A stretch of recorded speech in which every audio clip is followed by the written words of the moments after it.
Have you ever doubted that the world we live in is not real? We are like NPCs in a game, or actors in a movie. Our destinies are all predetermined, and above us exists a supreme rule that governs everything. It's like a director manipulating our fate and lives. It rules over everything. Only it can decide what kind of person each of us will become. The Stoic school of ancient Greece believed, wisdom lies in understanding life as a drama. According to the metaphor of Epictetus, we must figure out the role we need to play. Whether you are poor or rich, healthy or disabled, ruler or citizen, you must play your role well. That is your duty. An actor doesn't need to worry about things beyond their control, such as how the stage is set, what roles other actors play, the plot of the story, the direction of the plot. All of these are not within your power to decide or control. The only thing you can control is your attitude. In Stoic moral philosophy, a person submits to the arrangement of fate and plays their role well. Then he is a happy person. So they have been emphasizing, to achieve happiness, one must seek inner peace. Because in their view, fate is considered as the inevitability. Under the control of fate, any fear is meaningless. Our fears are just worries about the future and imagining the worst scenarios. Apart from the imagined scenario itself, there is nothing to be afraid of. Strive and progress in things within our control. In things beyond our control, console ourselves in a dignified manner. Accept your fate. In modern Stoicism, this understanding is interpreted as a broader category. It evolves towards a popular psychology direction. But in the Hellenistic era and even in the Roman Empire, this understanding was identified. Because the only thing controllable by humans is attitude. Everything else is the arrangement of fate. Yes.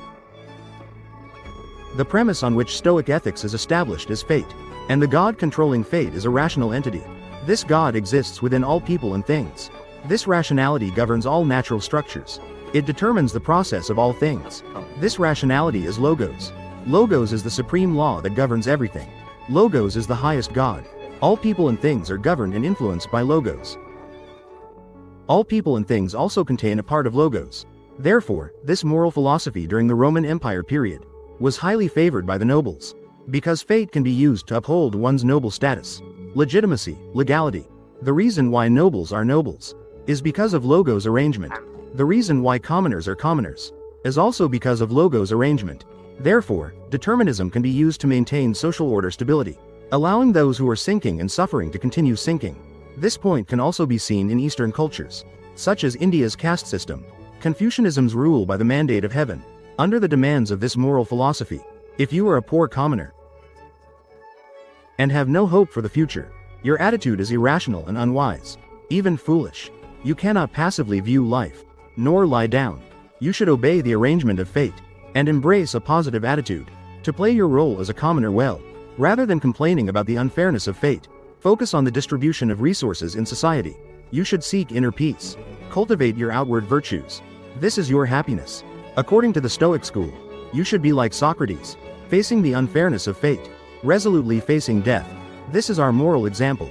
As for those born as nobles, they also accept their noble destiny with a clear conscience.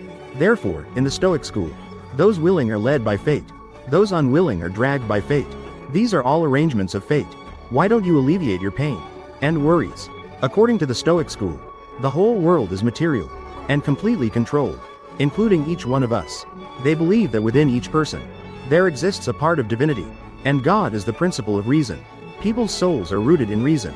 Thus, the reason spoken of by the Stoic school, not the rationality we usually mean, not thinking and reasoning about things.